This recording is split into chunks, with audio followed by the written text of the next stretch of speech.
bersatu dalam doa. Bertata dalam keluarga, terima kasih berkat karunia Engkau kepada kami, sehingga pada pagi hari ini kami dapat berkumpul di ruang meet ini dengan keadaan sehat. Bapak, sebentar lagi kami akan memulai perkuliahan kami, kiranya Engkau yang mengiring-iringi jalannya perkuliahan kami, signal yang kami gunakan agar tetap baik selama mengikuti perkuliahan. Juga Tuhan, dosen yang akan mengajari kami, kiranya Engkau berikan dia hikmat dan kepintaran agar dia bisa mengajari kami dengan baik. Inilah doa kami Tuhan, dalam nama Yesus Kristus kami telah berdoa. Amin. Amin. Terima kasih kepada yang telah membawa kita dalam doa pembuka ini. Sekarang kita berikan waktu untuk penyaji mempresentasikan bahan sajiannya. Masing-masing dari penyaji kami persilahkan waktu 5 menit untuk mempresentasikan sajiannya. Dimulai dari Saudara Ranto, kami persilahkan. Ya baik, terima kasih kepada moderator atas kesempatannya. Pada hari ini kita akan membahas topik mengenai keselamatan oleh iman. Saya akan mulai presentasi saya. Yang pertama, pengertian iman. Pengertian iman menurut Kamus Besar Bahasa Indonesia adalah sebuah kepercayaan, keyakinan kepada Tuhan dan Allah. Dalam perjanjian lama, kata iman berasal dari kata kerja aman, yang memiliki arti memegang teguh. Kata ini dapat muncul dalam bentuk yang bermacam-macam, umpamanya dalam arti memegang teguh pada janji seseorang, karena janji itu dianggap teguh atau kuat, sehingga dapat diamini dan dipercaya. Kemudian dalam perjanjian baru, iman juga pada dasarnya diartikan sebagai kepercayaan dan pengharapan. Tetapi iman juga berarti bahwa sesuatu hal dianggap benar, dan bahwa pengenalan tentangnya mengikat pikiran. Dalam PB, iman memainkan peranan yang sentral. Iman pada dasarnya diartikan sebagai kepercayaan dan pengharapan. Dalam Injil sinoptis, iman pada pokoknya diartikan sebagai suatu kepercayaan. Demikian juga dalam Injil Yohanes, iman berarti kepercayaan. Kemudian yang kedua, jenis iman. Louis Berkhof membagi 4 jenis iman, yaitu iman historis, iman mujizat, iman sementara, dan iman yang benar dan menyelamatkan. Iman yang historis ini adalah sepenuhnya merupakan penerimaan atas kebenaran tanpa memperhatikan tujuan moral maupun spiritualitas. Munculnya ini akibat daripada suatu tradisi, pendidikan, pendapat umum, atau suatu kekaguman atas kebesaran Alkitab dan sebagainya, yang disertai dengan tindakan umum Roh Kudus. Yang kedua, iman mujizat. Iman mujizat adalah suatu kepercayaan yang ada di dalam pikiran seseorang, bahwa sebuah mujizat akan dapat dilakukannya atau dilakukan atas namanya. Kemudian yang ketiga, iman sementara. Iman seperti ini adalah kepercayaan terhadap kebenaran agama yang disertai dengan tuntutan hati nurani dan pengaruh perasaan. Nah, tetapi iman ini tidak berakar di dalam hati manusia. Kemudian yang terakhir, iman yang benar dan menyelamatkan. Iman yang benar dan menyelamatkan adalah suatu iman yang memiliki kedudukan dalam hati dan berakar pada hidup yang telah mengalami kelahiran kembali. Dan inilah iman yang harusnya dimiliki oleh seorang yang Kristen. Kemudian yang ketiga, asal-usul dan bukti iman. Iman muncul dari pendengaran, dan pendengaran oleh firman Kristus, seperti yang terdapat dalam Roma 10 ayat 17, oleh pekerjaan Roh Kudus yang berhasil dalam hati kita. Jika Injil sudah diberitakan kepada kita, Roh Kudus memanggil kita dari kuasa kegelapan. Iman bukanlah hasil dari upaya manusia, dalam pengertian bahwa dengan kekuatannya sendiri ia dapat menumbuhkan iman di dalam hatinya. Tetapi iman adalah kuasa kerja Allah. Tertulis dalam Kolose 2 ayat 12, iman diberikan kepada kita untuk percaya kepada Kristus. Filipi 1 ayat 29. Karena itu, iman adalah karya Allah dalam pengertian bahwa ia sendirilah yang menimbulkan dan memeliharanya dalam hati kita. Tidak ada orang yang bisa mempercayai apa yang tidak diketahuinya. Bagaimana mereka dapat percaya kepada dia jika mereka tidak mendengar tentang dia, dalam Roma 10 ayat 14. Janji anugerah Allah tidak akan membawa manfaat apapun kepada manusia yang tidak mengetahui janji itu. Orang beriman yakin kepada kepercayaan, kebenaran janji kasih karunia Allah dalam Yesus Kristus, dan sungguh-sungguh bergantung pada janji-janji itu. Kemudian iman itu akan menjadi hidup di keseharian daripada orang itu. Kemudian yang keempat, keselamatan oleh iman. Keselamatan merupakan sebuah kebahagiaan dan kesejahteraan yang menyangkut seluruh manusia. Iman yang benar dan menyelamatkan adalah suatu iman yang memiliki kedudukan dalam hati dan berakar pada hidup yang telah mengalami kelahiran kembali. Iman itu adalah kekuatan Allah untuk mendorong, mengubah, membentuk orang kepada keselamatan. Manusia bisa selamat hanya oleh iman. Manusia harus beriman dulu baru diselamatkan. Jadi iman itu yang bekerja dalam diri kita. Tertulis dalam Yohanes 20 ayat 31 yang mengatakan, kamu oleh imanmu memperoleh hidup dalam namanya. Yang menentukan manusia diselamatkan adalah iman. Karena kita ini lahir sampai mati adalah orang berdosa. Tapi kalau iman itu ada dalam diri kita, Tuhan tidak melihat dosa, tetapi melihat iman itu oleh karena iman dan hidup. Kemudian yang kelima, Roh Kudus dan malaikat. Roh Kudus adalah berada di dalam diri kita. Roh Kudus bukan merupakan bagian dari sifat manusia, tetapi manusia mengimani Dia ada di dalam hati dan menjadi teman bagi manusia itu sendiri. Dan pekerjaan Roh Kudus sendiri adalah untuk menciptakan hubungan antara Allah dan manusia, yang dimana Dia bersama-sama dengan Sang Bapa dan Sang Anak di dalam ketiganya adalah satu kesatuan. Kemudian malaikat bukanlah sebuah makhluk yang berdiri sendiri, tapi yang mempunyai hidup sendiri, kemauan sendiri, kegiatan sendiri. Dalam kisah-kisah Alkitab, malaikat hanya muncul kalau ia mempunyai suatu fungsi dalam cara yang Allah gunakan untuk menyampaikan kepada Israel atau kepada orang-orang tertentu mengenai apa yang ingin ia katakan dan apa yang ingin ia perbuat. Malaikat tidak bersifat tunggal, tapi baik dalam PL maupun PL. Saudara Ranto, karena waktunya telah habis, jadi kita lanjut untuk penyaji selanjutnya. Jadi kami persilahkan kepada Saudara Samuel Pandiangan untuk mempresentasikan sajiannya selama 5 menit. Waktu kami persilahkan. Baiklah, saya akan mempresentasikan yaitu tentang keselamatan oleh iman. Yang pertama, apa itu iman? Iman adalah dasar dari segala sesuatu yang kita harapkan dan bukti dari segala sesuatu yang tidak kita lihat. Dasar keyakinan ini adalah firman Allah dalam Ibrani 11 ayat 1. Dalam toko ada mengatakan yaitu Thomas Agrom dalam Daniel Numara mengklaim bahwa iman Kristen sebagai suatu pengalaman yang nyata mempunyai 3 dimensi yang esensial, yakni suatu keyakinan atau kepercayaan, suatu hubungan mempercayakan diri, yang ketiga suatu kehidupan yang dijalani dalam kasih agape. Yang pertama yaitu iman sebagai kepercayaan, yang artinya iman Kristen lebih dari sekedar kepercayaan. Walaupun demikian, harus dikatakan bahwa iman Kristen mempunyai dimensi kepercayaan apabila ia mendapatkan perwujudan dalam kehidupan manusia. Yang kedua, iman sebagai keyakinan, yang artinya dimensi iman sebagai keyakinan tertuju pada dimensi afektif yang mengambil bentuk dalam hubungan mempercayakan diri serta yakin akan Allah yang pribadi yang menyelamatkan melalui Yesus Kristus. Yang ketiga, iman sebagai tindakan. Iman Kristen sebagai suatu respon terhadap kerajaan Allah dalam Yesus Kristus harus mencakup pelaksanaan kehendak Allah. Dimensi tindakan ini memperoleh perwujudan dalam kehidupan yang dijalani dalam kasih agape, yakni mengasihi Allah dengan jalan mengasihi sesama manusia. Kita masuk dalam pengertian iman dalam Perjanjian Lama. Di dalam PL, kata iman berasal dari kata kerja aman yang berarti memegang teguh. Oleh karena itu dalam PL, menerima kepada Allah ialah mengamini bukan hanya dengan akal melainkan juga dengan segenap kepribadian dan cara hidup kepada segala janji Allah yang telah diberikan dengan perantaran firman dan karyanya. Yang kedua, pengertian iman dalam Perjanjian Baru. Dalam PB, iman berarti mengamini dengan segenap kepribadian dan cara hidupnya kepada janji Allah,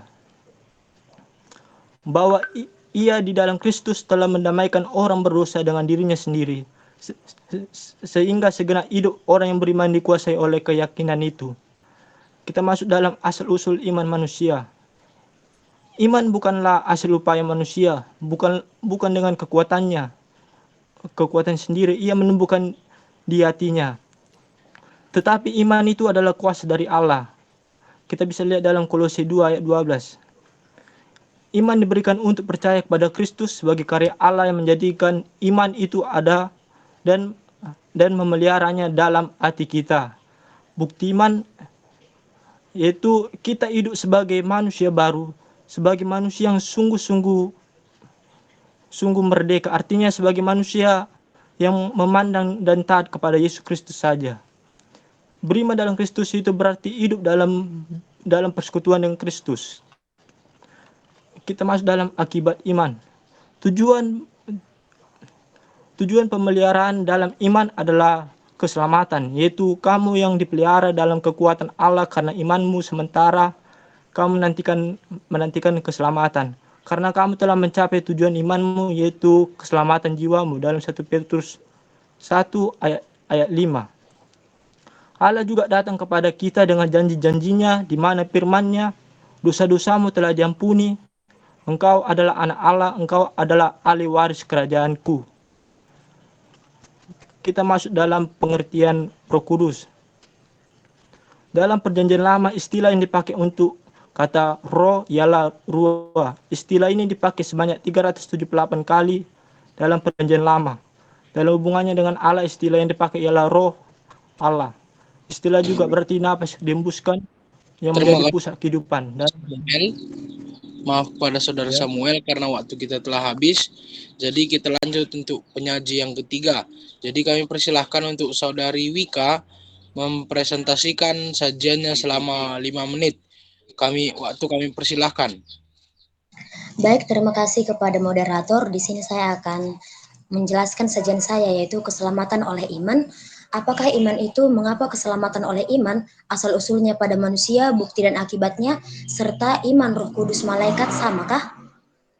Yang pertama yaitu pengertian iman. Iman adalah kepercayaan, keyakinan kepada Allah. Iman adalah karya Allah dan tindakan manusia yang dapat dilukiskan sebagai serah diri, yaitu manusia menyerahkan seluruh hidupnya dan hati tunduk kepada Allah. Dalam perjanjian lama, iman berasal dari kata kerja, aman, yang berarti memegang teguh atau kuat. Jika diterapkan kepada Allah, maka kata iman berarti bahwa Allah harus dianggap sebagai yang teguh atau yang kuat. Oleh karena itu, menurut perjanjian lama, beriman kepada Allah berarti mengamini, bukan hanya dengan akalnya, melainkan juga dengan segenap kepribadian dan cara hidupnya. Dalam perjanjian baru, kata yang paling sering digunakan untuk iman adalah kata benda pistis, yang berarti iman yang dengannya kita mempercayai. Untuk menyatakan suatu keyakinan atas kebenaran dari suatu hal. Iman berarti kepercayaan yang kuat, kepercayaan yang teguh, keyakinan akan kebenaran atas segala sesuatu yang menunjukkan akan eksistensi Allah, bahwa Dia adalah pencipta dan penguasa segala sesuatu. Keselamatan oleh iman. Iman yang benar dan menyelamatkan adalah suatu iman yang memiliki kedudukan dalam hati dan berakar pada hidup yang telah mengalami kelahiran kembali. Iman adalah saluran keselamatan. Dalam Ibrani 11 ayat 6 dikatakan kita diberitahu bahwa tanpa iman tidak mungkin orang berkenan kepada Allah. Dalam Efesus 2 ayat 8-9 menyatakan, sebab karena kasih karunia kamu diselamatkan oleh iman, itu bukan hasil usahamu, tetapi pemberian Allah. Itu bukan hasil pekerjaanmu, jangan ada yang bermegah diri. Bagaimana asal-usulnya pada manusia? Iman timbul dari pendengaran dan pendengaran oleh firman Kristus, seperti yang terdapat dalam Roma 10 ayat 17. Oleh pekerjaan Roh Kudus yang berhasil dalam hati kita. Jika Injil sudah diberitakan kepada kita, Roh Kudus memanggil kita dari kuasa kegelapan. Bukti iman. Beriman dalam Kristus berarti hidup di dalam persekutuan dan dengan Kristus. Galatia 2 ayat 19, Paulus berkata bahwa karena persekutuannya dengan Yesus, ia telah disalibkan dengan Kristus dan sekalipun dia hidup, namun bukan lagi dia sendiri yang hidup, melainkan Kristus yang hidup di dalam dia. Akibat iman. Ada beberapa dari akibat iman. Yang pertama yaitu keselamatan. Seluruh keselamatan manusia bergantung pada iman. Dari awal sampai akhir, manusia diselamatkan oleh iman. Baik itu pembenaran, pengangkatan sebagai anak Allah, dan dipelihara dalam kekuatan Allah karena kekuatan iman. Yang kedua yaitu kepastian. Memang benar bahwa kepastian keselamatan datangnya dari kesaksian Roh Kudus. Namun, Allah menunjukkan janji-janji dalam firman Tuhan kepada jiwa manusia. Dan kepastian datang pada saat manusia percaya pada janji-janji itu. Selanjutnya adalah perbuatan baik. Iman menghasilkan perbuatan baik. Manusia memang telah diselamatkan terlepas dari perbuatan baik. Namun, manusia diselamatkan untuk melakukan perbuatan baik. Selanjutnya, siapakah Roh Kudus? Roh secara etimologis diterjemahkan dari kata Ibrani, ruah yang artinya angin, udara, dan nafas. Kemudian diterjemahkan dalam bahasa Yunani berarti pneuma, yang artinya sama, yaitu nafas atau angin. Roh Kudus atau Holy Spirit atau atau Parasleit adalah pribadi ketiga dalam Tritunggal yang disembah dan dimuliakan bersama dengan Bapa dan Putra. Selanjutnya malaikat. Pengertian mengenai siapakah makhluk yang halus itu mengalami proses yang sangat panjang atau evolusi. Boleh dikatakan bahwa nenek moyang atau yang memiliki suatu persamaan dalam tugas dan peranan malaikat ditemukan pada budaya pra-Ibrani. Dari kedua penjelasan di atas tentu dapat kita simpulkan bahwasanya Roh Kudus dan malaikat adalah dua hal yang berbeda. Alkitab mengajarkan bahwa Roh Kudus itu kekal, sementara malaikat-malaikat diciptakan. Alkitab juga mengajarkan bahwa Tuhan adalah roh yang berarti tidak diciptakan dan roh yang kekal, bukan makhluk roh ciptaan seperti malaikat-malaikat. Dalam Ibrani 9 ayat 14 dikatakan, betapa lebihnya darah Kristus yang oleh roh yang kekal telah mempersembahkan dirinya sendiri kepada Allah sebagai persembahan yang tak bercacat, akan mensucikan hati nurani kita dari perbuatan-perbuatan yang sia-sia, supaya kita dapat beribadah kepada Allah yang hidup. Kesimpulannya, dapat disimpulkan bahwa iman adalah kepercayaan kepada Allah. Artinya, manusia sebagai ciptaan Allah haruslah taat dan patuh kepada Allah sebagai sang pencipta dan pemberi kehidupan. Manusia adalah makhluk yang berdosa, namun keberdosaan yang dimiliki oleh manusia itu dapat diampuni oleh Allah melalui iman yang dimiliki manusia terhadap Yesus Kristus sebagai juru selamatnya. Iman yang ada pada manusia akan menuntun manusia untuk bertobat dari kelakuannya yang menyimpang dari firman Allah sehingga akan memperoleh keselamatan. Keselamatan adalah anugerah Allah dan manusia adalah anugerah Allah dan manusia hanya dapat menerima keselamatan dari Allah hanya melalui iman. Iman yang menyelamatkan merupakan sebagai suatu respon terhadap panggilan Allah melalui penerimaan akan Kristus dengan keseluruhan pribadi, yaitu dengan keyakinan yang pasti mengenai kebenaran Injil dan penyerahan yang penuh pada Allah. Cukup sekian, saya kembalikan kepada moderator. Ya, baik, terima kasih kepada Saudari Wika. Jadi sekarang kami persilahkan kepada teman-teman yang lain untuk bertanya. Jadi kami dari moderator membuka sesi pertanyaan yang pertama, di mana sesi pertanyaan yang pertama kami buka untuk 3 orang penanya. Waktu kami persilahkan. Risma Vera moderator. Risma moderator. Vera moderator. Moderator. Risma moderator. Sinaga moderator. Ya, baik. Jadi untuk penanya dari sesi pertama ini yaitu Saudari Risma, Saudari Vera dan juga Saudari Vivdes. Jadi pertama-tama kami persilakan kepada Saudari Risma untuk memaparkan pertanyaannya. Kami persilahkan. Baik, terima kasih pada moderator. Saya Risma Uli Siombing ingin bertanya kepada Saudara Ranto. Dalam asal-usul dan bukti iman, jadi penyaji melampirkan Rasul Paulus berkata bahwa hidup kita ini adalah hidup karena percaya, bukan karena melihat. Apakah dengan sekedar percaya manusia sudah dapat dikatakan beriman? Dilihat lagi dalam Yakobus 2 ayat 19 yang mengatakan bahwa setan-setan pun juga percaya. Jadi apakah setan juga dapat dikatakan beriman? Coba penyanyi Ranto tanggapi. Terima kasih, saya kembalikan. Ya, terima kasih kepada Saudari Risma. Yang kedua kami persilakan kepada Saudari Vera untuk memaparkan pertanyaannya. Kami persilakan. Baik, terima kasih untuk kesempatan yang diberikan moderator. Saya ingin bertanya kepada Saudara Ranto. Di mana pertanyaan saya ini pada poin 2.2 mengenai iman historis. Jadi apa yang menyebabkan sehingga iman historis ini tidak berakar dalam hati dan mengapa bersifat kepercayaan turun-temurun saja? Nah, padahal kan iman ini pun muncul karena suatu kekaguman atas kebesaran Alkitab. Coba penyaji jelaskan. Terima kasih. Ya, terima kasih kepada Saudari Vera. Yang ketiga kami persilakan kepada Saudari Vivdes untuk memaparkan pertanyaannya. Kami persilahkan. Baik, terima kasih kepada moderator dan juga kepada para penyaji yang telah memaparkan sajiannya. Saya bertanya kepada Saudara Ranto, terkhusus tentang iman yang benar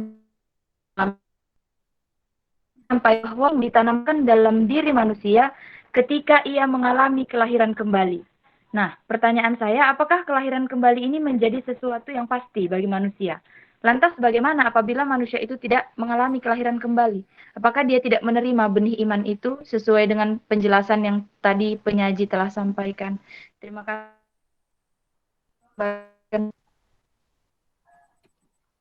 Ya, terima kasih kepada saudari Fifdes. Jadi untuk penyaji, apakah pertanyaan-pertanyaan dari saudari penanya jelas? Pertanyaan Fifdes tadi macet-macet, moderator. Mungkin bisa dikirim ke kolom chat.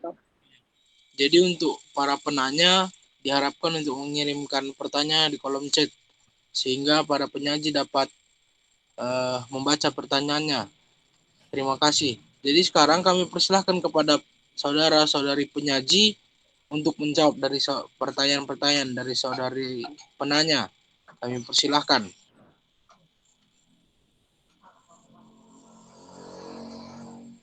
Baik, terima kasih kepada saudari-saudari yang sudah bertanya pada sesi yang pertama. Jadi saya akan menjawab pertanyaan saudari Risma terlebih dahulu. Apakah hidup hanya sekedar percaya? Kemudian apakah setan juga beriman? Jadi kalau ditanya apakah hidup itu kita bisa dikatakan beriman hanya sekedar percaya, tentu saja tidak. Dalam Yakobus 2 juga dikatakan bahwa iman tanpa perbuatan adalah sesuatu yang sia-sia. Jadi selain beriman, kita harus juga melakukan sesuatu yang sesuai dengan iman yang kita percayai.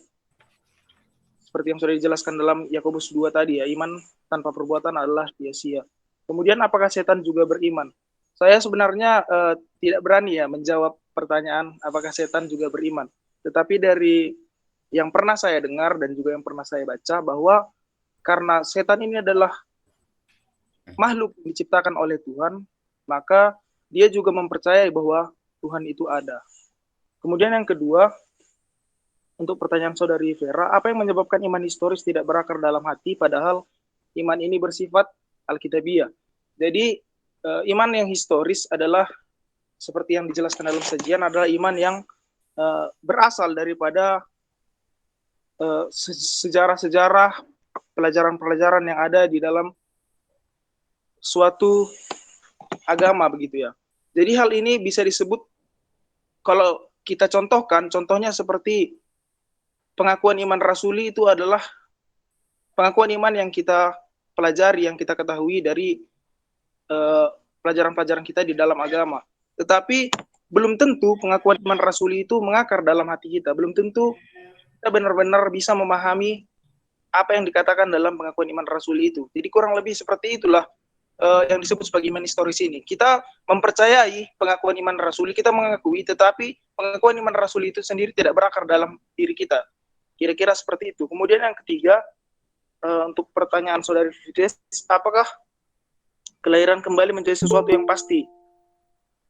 Nah, jadi untuk pertanyaan saudari Fides, kelahiran kembali di sini bukan merupakan kelahiran kembali yang dipahami secara harafiah ya, bukan artinya kita melahir kembali sebagai bayi, bukan seperti itu. Tetapi kelahiran kembali yang dimaksud di sini adalah ketika kita melakukan pertobatan, kita memohon keselamatan kepada Tuhan, maka kita akan mengalami yang namanya kelahiran kembali.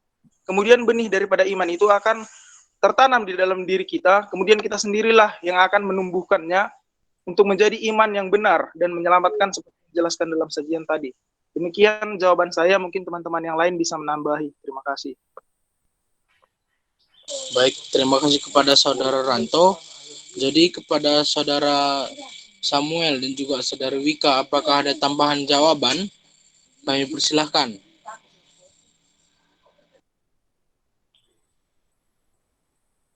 Saya rasa sudah pas, moderator.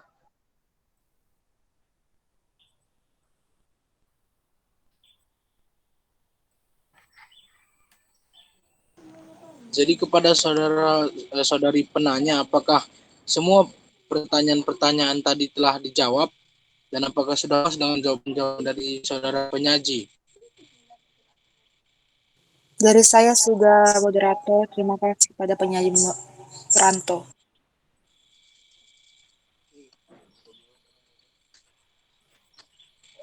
Terima kasih penyaji.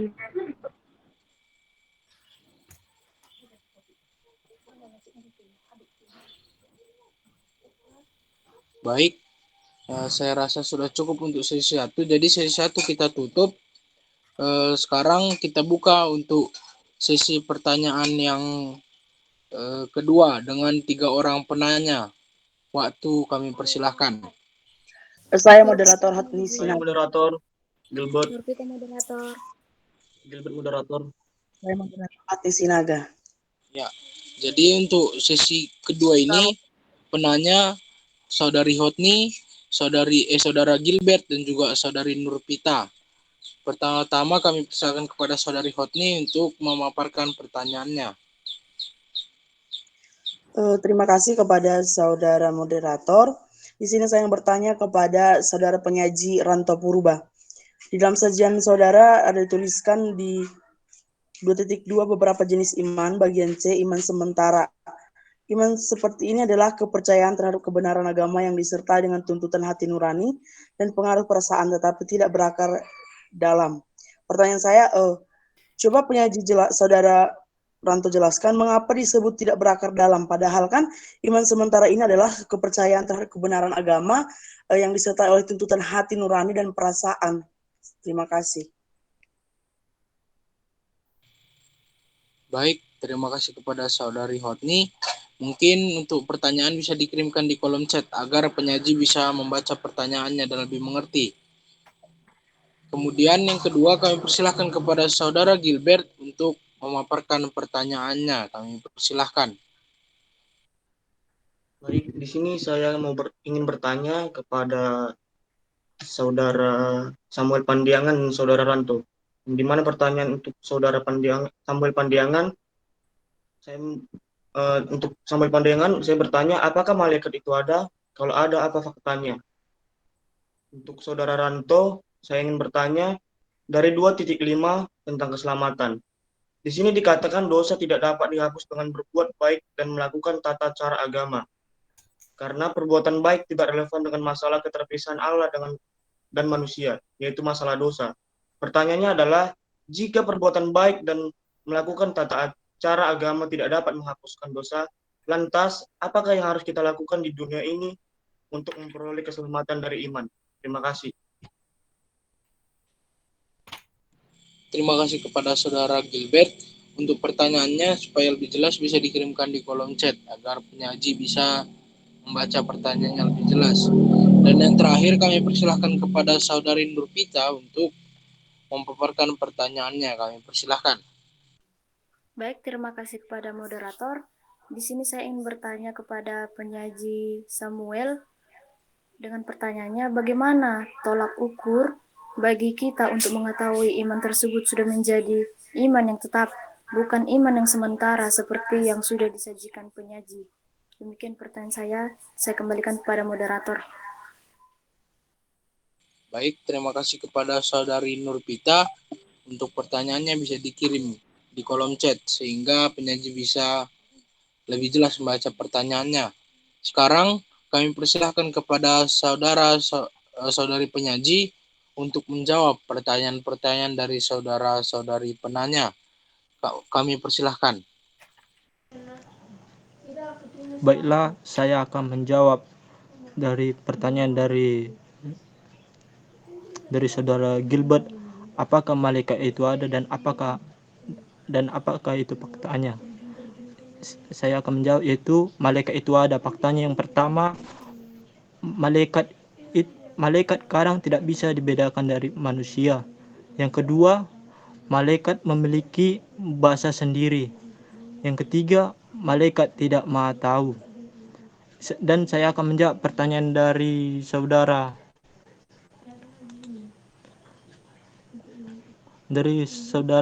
Nurpita, yaitu bagaimana tolak ukur bagi kita mengetahui iman tersebut sudah menjadi iman yang tetap, bukan iman yang sementara seperti yang sudah disajikan oleh penyaji. Saya akan menjawabnya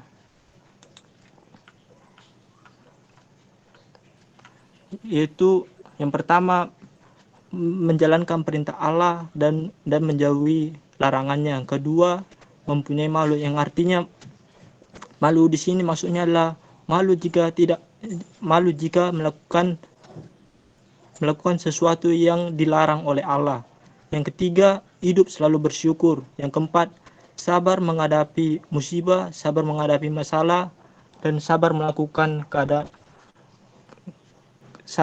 ketaatan Allah. Dan bisa juga kita lihat dalam kitab Roma pasal 4 ayat 20 sampai 21. Di situ dikatakan, tetapi terhadap janji Allah, ia tidak bimbang karena ketidakpercayaan, malah ia diperkuatkan dalam imannya, dan ia memuliakan Allah dengan penuh keyakinan bahwa Allah berkuasa untuk melaksanakan apa yang telah ia janjikan. Hanya itu yang bisa saya jawab. Terima kasih. Saya kembalikan kepada saudara moderator.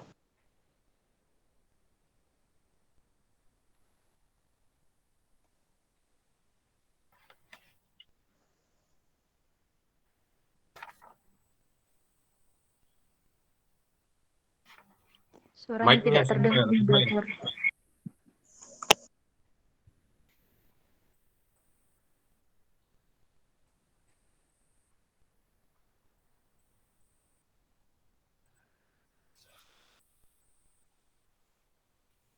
Baik, saya akan menjawab pertanyaan dari saudari Hodni tadi ya. Iman mentara, iman yang disertai dengan tuntutan hati nurani dan pengaruh perasaan tapi tidak berakar. Maksudnya bagaimana gitu ya? Jadi sebenarnya dalam kalimat ini juga sudah dijelaskan bahwa iman sementara ini adalah iman yang disertai dengan tuntutan hati nurani dan pengaruh perasaan. Jadi iman seperti ini hanya muncul ketika orang itu sudah merasa terdesak. Contohnya ketika dia sudah benar-benar terdesak, maka dia barulah memiliki iman untuk mencari Tuhan. Tetapi ketika dia tidak terdesak, dia menjadi tidak beriman lagi. Nah, hal ini juga disebut sebagai iman munafik. Terkadang disebut sebagai iman munafik.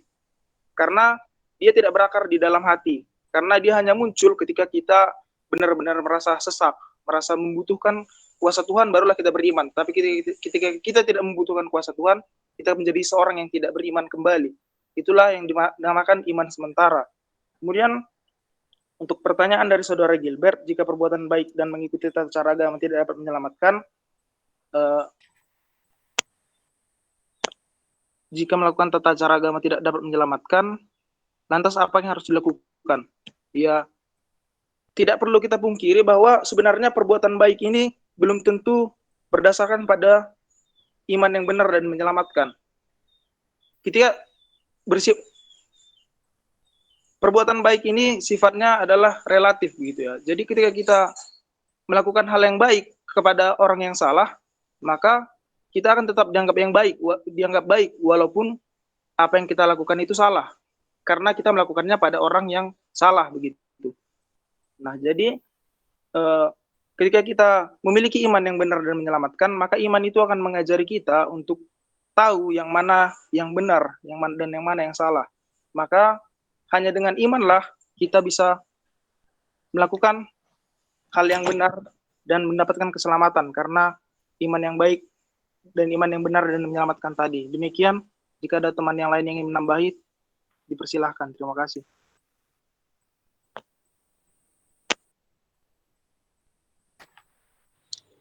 Terima kasih kepada saudara Ranto. Apakah masih ada jawaban dari teman-teman penyaji? Atau masih ada pertanyaan-pertanyaan dari saudara penanya yang belum dijawab?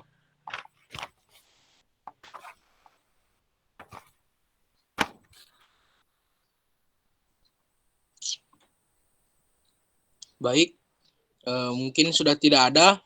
Jadi, karena kita telah menyelesaikan sesi pertanyaan di sesi 1 dan sesi 2, sekarang terakhir masuk kita ke dalam kesimpulan moderator.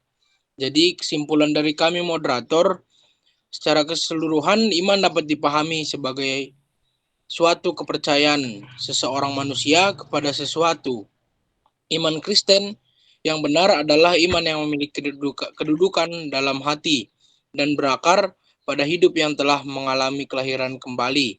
keselamatan merupakan kebahagiaan dan kesejahteraan yang menyangkut seluruh manusia.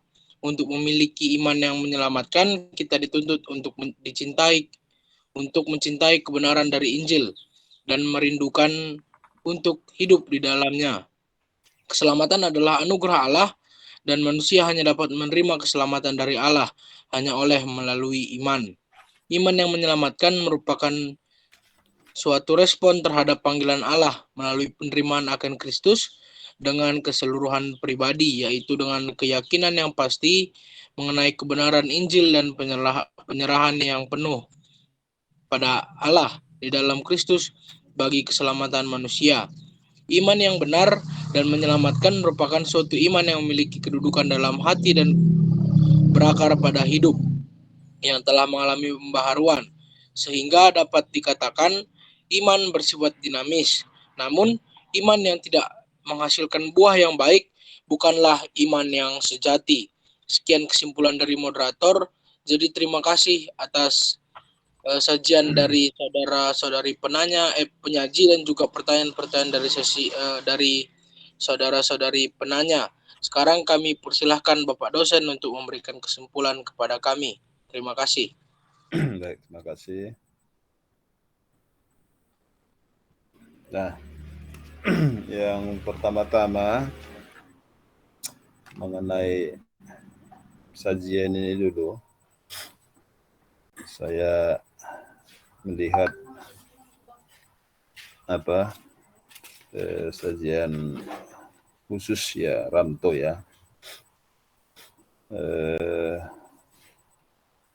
uriannya bagus, tapi masih ada saya lihat ketidakjujuran Ranto. Kalau kau baca catatan senior, kau cantumkan ya, harus bagus sajianmu itu, tapi itu aja yang saya dapat masih tetap saya temukan ketidakjujurannya.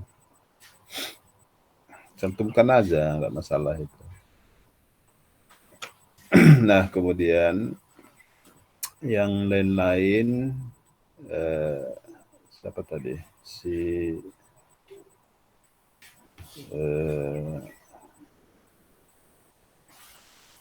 Ranto Samuel ya, Samuel, kok banyak kali sajian mini kau ambil dari Pentakosta, Samuel. Kau harus waspada ya, Samuel ya. Nanti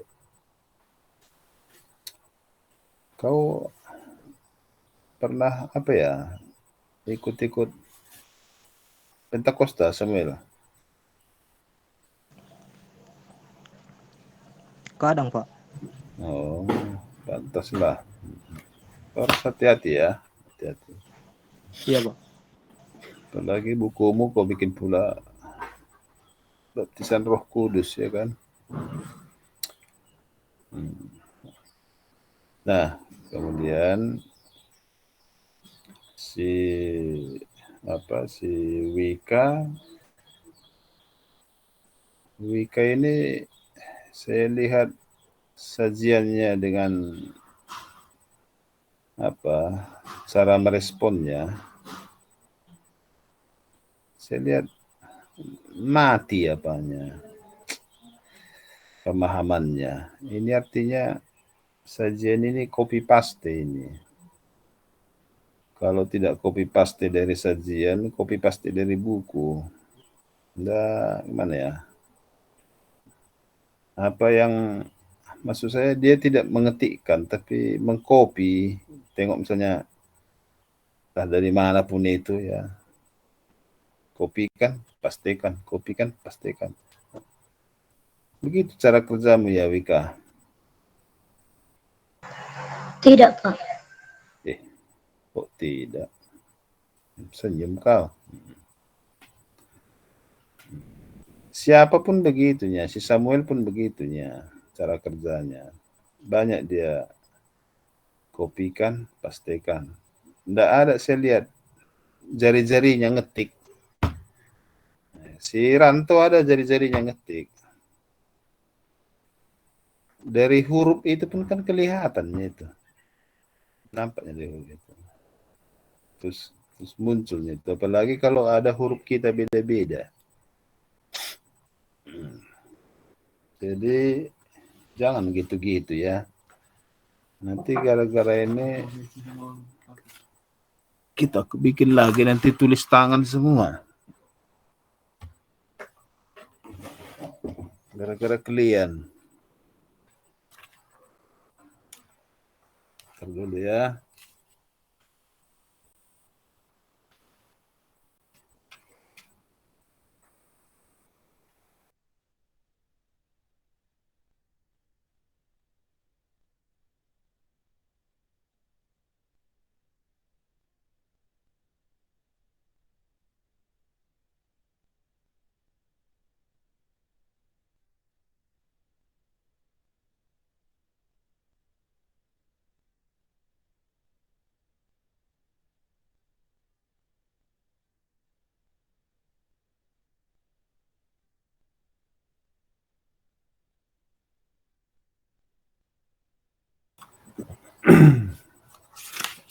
Nah,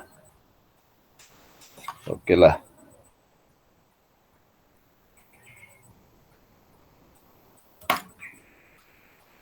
Iya. Saya mau begini ya. Misalnya ya,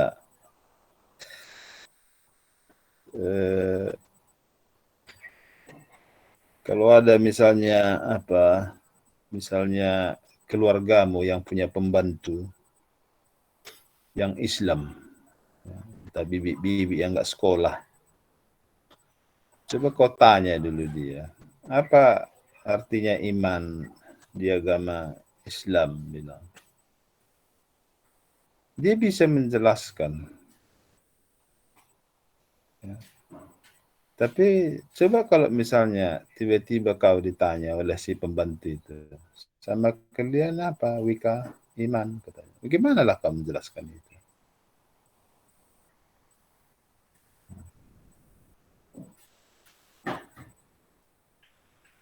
Nggak mampu kau menjelaskan. Buka kameramu lah, Wika.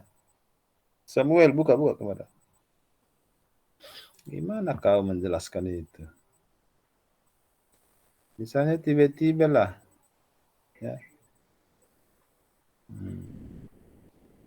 Ada orang yang apa, jatuh dari kereta tiba-tiba sekarat begitu. Baru tiba-tiba bilangnya, kau dekat, dibilangnya sama kau, Wika. Aku takut kali aku mati, takut kali aku masuk neraka.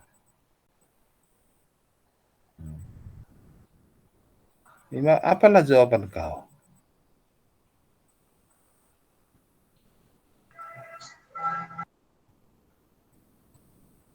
Bagaimana kau cara menjelaskan untuk meyakinkan bahwa keselamatan itu ada?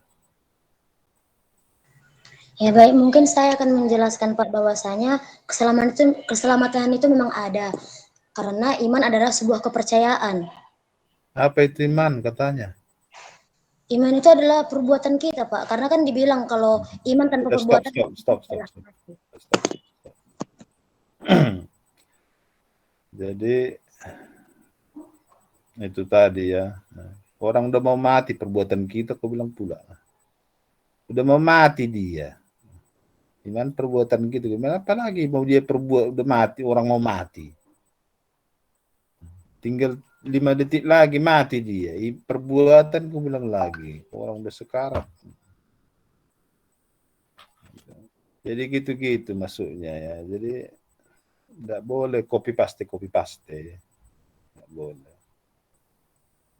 Jadi iman ini sesuatu yang dirasakan, bukan sesuatu yang di copy paste. Begitu. Ya, hal-hal seperti itu maksudnya ya. Jadi berubahlah ya, berubah. Oke, itu satu ya. Nah, kemudian khusus soal ini, saya akan masih memberikan tugas kepadamu satu lagi. Mungkin 2 lagi. Ada lagi tentang dosa ini yang menurut saya yang belum ada lah yang sungguh-sungguh mengerjakannya ya, soal dosa ini. Saya lihat ecek-eceknya sama mata kuliah ini, ku tengok. Nah, tapi saya ingatkan kau ya, saya ingatkan. Yang tidak mengerjakan tugasnya, PR-nya, ya,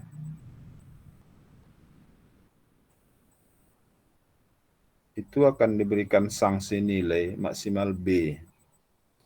Di ponten 100 pun UASMI itu sama UTS-mu, nilai maksimalmu B. Ya, kalau kau tidak mengerjakan tugas.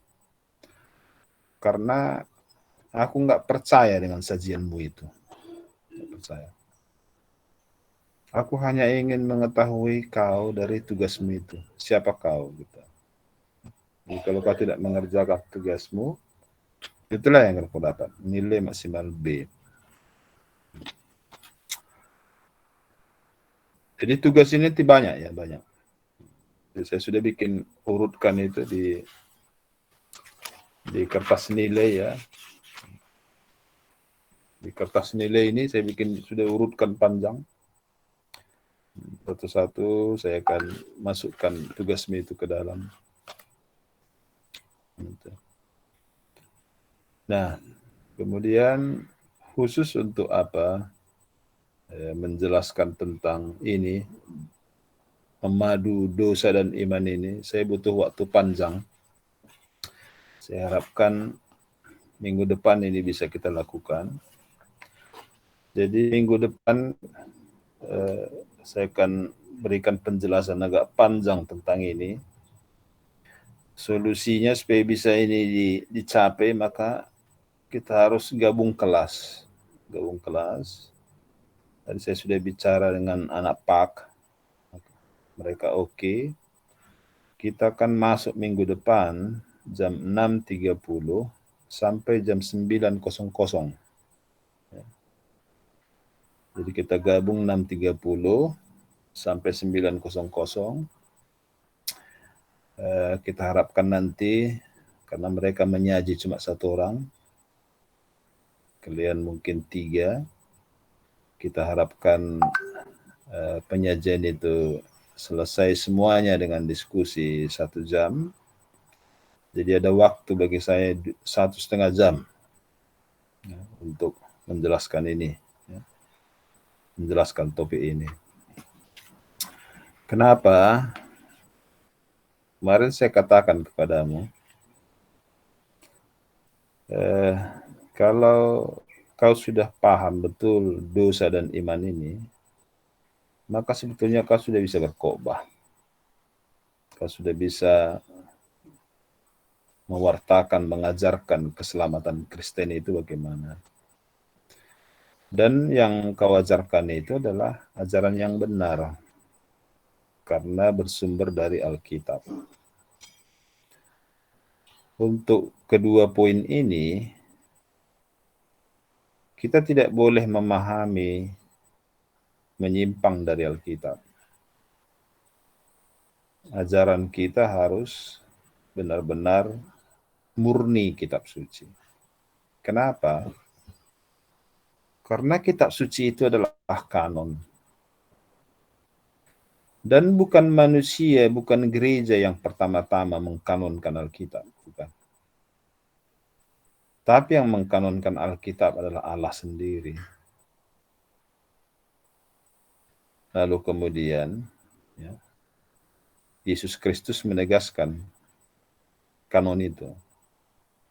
Di Matius 22 dia katakan, ayat 29, kepada orang Saduki dibilangnya, kamu sesat karena kamu tidak mengerti kitab suci. Itu artinya apa? Artinya, kalau kau tak ngerti kitab suci, kau sesat. Bukan aku katakan itu, tapi Tuhan Yesus Kristus. Dan Tuhan Yesus Kristus juga bilang, orang sesat tidak mempunyai tempat dalam kerajaan sorga. Artinya apa, Kristen? Kalau nggak ngerti kau kitab suci, masuk neraka kau. nggak bisa kau ke surga kau. Bukan aku yang bilang itu. Yesus Kristus yang bilang itu. Kalau mau kau protes, protes sama dia. Jadi begitulah faktanya. Itulah kebenarannya. Itu makanya khusus tentang ini saya akan butuh waktu agak panjang. Saya akan mengomel minggu depan lebih 1 jam, terserah apa yang mau kau ambil petik dari situ, petik saja. Kalau nggak penting kau rasa, nggak usah petik, ya. Tapi saya berikan motivasi kepadamu supaya kamu sepala ingin memilih jalan ini, maka kamu harus benar-benar pahami dulu ini, ya, yang 2 ini. Karena dalam pelajaran dogmatika 2 ini, ajaran puncaknya itu menurut saya di 2 topik ini aja, dosa dan iman. Ini puncaknya. Setelah ini nanti sajian berikutnya itu hanya sajian berwisata namanya. Kita berwisata mengenai pandangan-pandangan orang tentang keselamatan ini apa. Kita akan lihat itu, ya. Tapi kita tidak ingin menganut itu secara murni. Yang ingin kita anut secara murni adalah ini, bagian pertama, kedua ini. Dosa dan iman ini. Karena di sini kita akan menggali sumber mata air yang murni, yaitu kitab suci kita. Oleh karena itu, kalau kau sudah benar-benar mengerti, paham betul dengan yang 2 ini nanti, saya harapkan kemudian kamu akan menjadi pengajar-pengajar yang benar. Pengajar-pengajar yang benar. Karena saya sendiri melihat di lapangan, ya. Apalagi setelah ada YouTube ini. Banyak pendeta maupun pertua tidak mengerti soal ini dan mengajarkan yang berbeda dari apa yang diajarkan Alkitab. Masih banyak sekali orang berpemahaman seperti si Wika tadi, bahwa dosa dan iman itu adalah hasil perbuatan. Jadi seolah-olah pohonnya adalah manusia, buahnya adalah dosa, yaitu iblis, atau iman, atau Tuhan. Begitu. Banyak sekali pemahaman seperti itu. Kalau kita mencuri, kita berdosa. Kalau kita berdoa, kita beriman. Kalau kita berbohong, kita berdosa. Kalau kita ke gereja, beriman. Begitu. Jadi baik dosa dan iman adalah sesuatu yang dihasilkan oleh tindakan manusia. Masih banyak seperti itu. Gereja kau beriman kau, katanya. Dua kau biar beriman kau, katanya. Lakukan yang baik biar beriman kau. Jangan kau bohong biar beriman kau. Gitu. Gitu masih pikiran orang, ya. Jadi akhirnya berubah. Orientasi Tuhan atau orientasi iblis adalah manusia. Seharusnya tidak seperti itu. Kebalikannya. Bisa orientasi manusia ini adalah iblis, bisa orientasinya adalah Tuhan. Minggu lalu kita sudah pelajari sudah di dosa itu ada kita buat satu yang harus kita dalami, yaitu iblis. Sekarang ada kita pelajari iman, kemudian ada kita buat di situ Roh Kudus. Nah, koneksinya ini sama sekali belum bisa ditemukan, ya kan? Tapi sekilas sebelum kita dalami minggu depan, saya mau sampaikan bahwa dosa itu milik iblis. Iman itu milik Roh Kudus atau milik Tuhan. Jadi kalau kita bicara dosa, itu kita bicara soal ranahnya iblis. Kalau kita bicara iman, kita bicara ranahnya Tuhan. Nah, coba kau bayangkan, kalau misalnya kita jadikan manusia itu sebuah pohon, kemudian buahnya adalah iblis atau Tuhan. Gitu. Sama sekali tidak seperti itu. Sama sekali tidak. Tapi yang menjadi dasar orientasi kehidupan manusia itu sebetulnya dua saja. Iblis atau Tuhan. Gitu. Sehingga dengan demikian, iblis atau Tuhan ya, yang melalui kita katakanlah rohnya, yaitu dosa atau iman, itu yang menggerakkan manusia itu.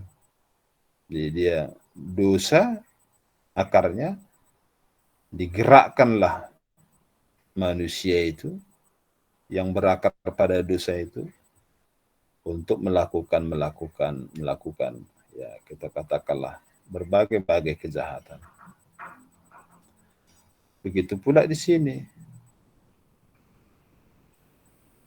Iman yang menjadi akar manusia itu, akar kehidupan manusia, itulah yang akan menggerakkan manusia yang berakar pada iman itu untuk melakukan berbagai-bagai tindakan kebaikan.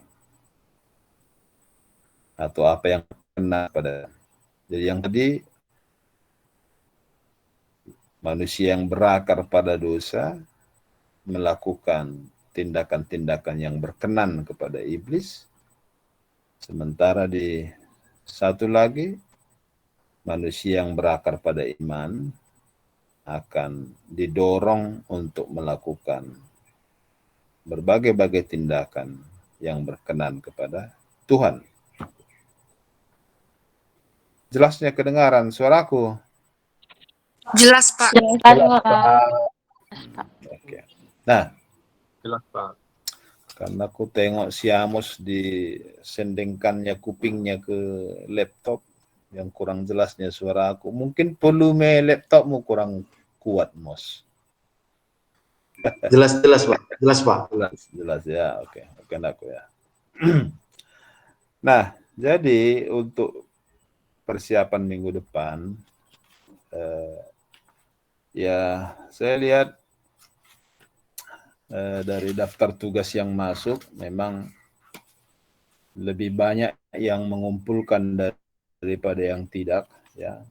Tapi yang mengumpulkan ini saya nilai memang begitu ya, belum, masih asal ada, ecek-ecek gitu lah ya mengerjakannya.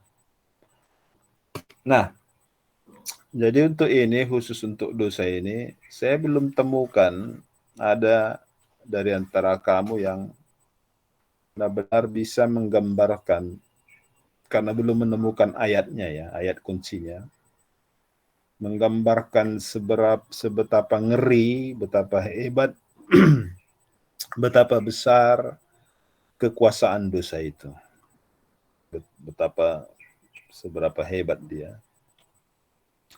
Nah, untuk itu saya tugaskan kamu untuk ini ya, mencarinya, tapi saya berikan ruang yang terbatas. Kamu hanya menyelidiki surat Roma, baca ya, mulai dari pasal 1 ayat 1 sampai pasal 8. Sampai pasal 8. Itu aja, nggak usah semua. Jadi setengah lah ya, 16 pasal itu Roma itu, kamu baca setengah kitabnya surat Roma itu. Baca betul, jelimet, ikuti kata demi kata, dan temukan apa saja yang diungkapkannya tentang dosa. Dan kamu harus tuliskan apa refleksimu tentang kekuasaan dosa itu. Nah, khusus untuk tugas ini ya, supaya jangan copy paste, kau harus kerjakan tulis tangan. Kau tulis tangan di apa ya? Tulisannya jangan kecil-kecil kali, agak besar-besar bikin. Kemudian setelah itu kau scan atau kau foto, lalu bikin ke PDF, lalu kirim ke email. Setiap kau mengirim ke email, kau bikin profilnya, judul pekerjaanmu dulu, misalnya tugas dosa, baru ketik namamu, tugas dosa .2 ketik namamu. Pas diketik namamu, kenapa? Karena ada misalnya seperti si Christine mengirim tugas dia dari temannya. Jadi saya bisa cepat lihat. Dan yang saya lihat cuma si Kristen yang menumpang. Nah, kemudian tapi ada pula yang mengirim sampai 6 kali. Nggak usah 6 sampai 6 kali dikirim, sekali saja. Kan di situ kan langsung ada pemberitahuannya udah terkirim katanya. Kalau udah terkirim katanya ya udah nggak usah lagi diulang-ulangi ya. Kemudian jangan mengirim melewati batas waktu. Melewati batas waktu. Tadi ada pula mengirim pagi-pagi. Rupanya memang saya cek, oh sebelumnya dia sudah kirim. Mungkin dia ragu dikirimnya lagi. Ya. Nah, karena kalau mengirim hari ini, saya tidak catatkan lagi itu. Ada lagi mengirim tugas pukul 00. Kurasa baru dikerjakannya lah itu apa? Di copy pastenya lah dari orang. Dikirimkannya. Ada pula yang begitu. Nah, itu ya. Siapa itu? Si Juangga. Mengirim tugas pukul kayak kelelawar, kerja malam. Kayak kalong ku tengok. Nah, kemudian tugas iman yang harus kau selidiki, ini modal untuk minggu depan ya. Kau cari kata di Alkitab itu ya, yang pertama oleh iman. Nomor 2 karena iman. Nomor 3 hanya iman. Nomor 4 dari iman. Nomor 5 kepada iman. Nomor 6 untuk iman.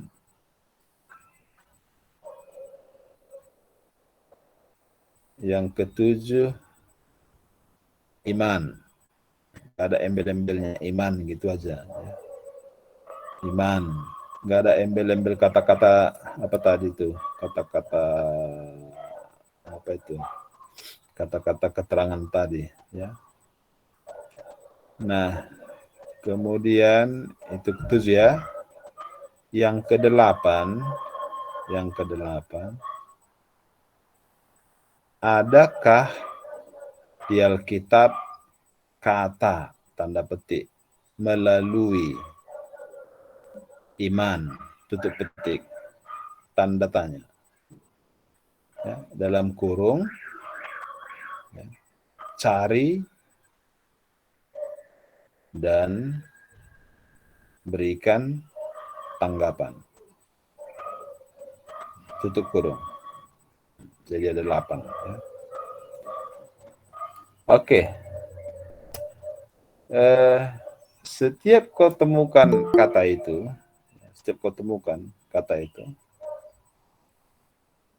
tuliskan kalimat lengkapnya, ya,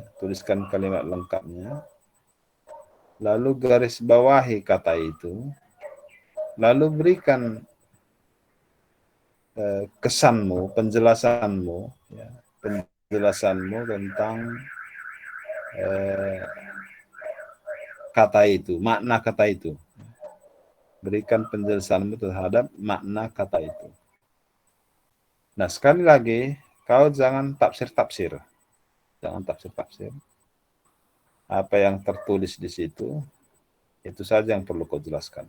Ya. Bisa paham ya? Oke. Jadi, kau akan kumpul tugas ini semuanya, ya paling lambatlah hari Minggu ya. Hari Minggu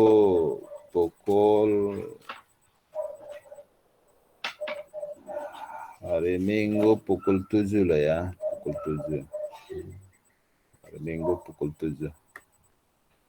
Ya, oke.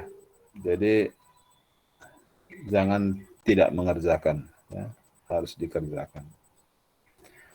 Sekali lagi, puncak pelajaran dogma ini enggak di tengah-tengah, tapi di awal. Ini puncaknya. Setelah kau dapat ini, maka ke depan kau akan merasa enjoy. Dan saya berharap kau menemukan sesuatu, harta yang terpendam dari kitab suci ini. Karena pengalaman saya ketika saya menemukan ini, ya, menemukan hal ini, ya, misteri ilahi ini, saya tidak bisa gambarkan bagaimana sukacita saya. Tidak bisa gambarkan. Saya seperti, ya tidak tahulah. Saya tidak pernah mengalami sukacita seperti itu ya. Ketika kita sudah menemukan itu. Jadi saya mau kita bisa menemukan itu. Sukacita yang misteri ilahi ini. Ini sebuah misteri ya, sebuah misteri yang luar biasa. Dan kita harus menemukannya, dan kalau kita menemukannya ya maka kita akan berani bersaksi bahwa kita sudah temukan kebenaran itu. Kalau belum, jangan saksikan apa-apa. Betul itu. Ya. Oke, jadi itu saya kira. Jangan lupa 6.30 ya. Nanti coba diskusi ya dengan kelas PAK ya, dengan kelas PAK soal link kita ya, untuk ini ke depan. Kemudian sekaligus saja saya sampaikan, kalau ada misalnya yang mau kau kirimkan, misalnya perbaikan. Seperti yang saya katakan tadi, pekerjaan itu bikin profilnya ya, bikin perbaikan, bikin namamu. Kalau kamu mau bikin tulis atau moderator laporan, bikin laporan tulis, itu bikin judulnya, atau laporan moderator, gitu ya. Jadi saya pun nanti mengeceknya gampang sekali.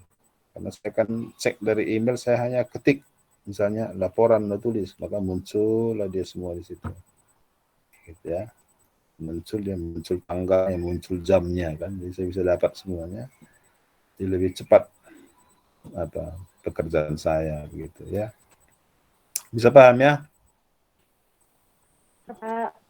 Oke, kalau masih ada yang bertanya, silakan. Masih ada waktu kita ya. Sebelum kita keluar. Jangan lupa kebaktian nanti. Mau bertanya, Pak.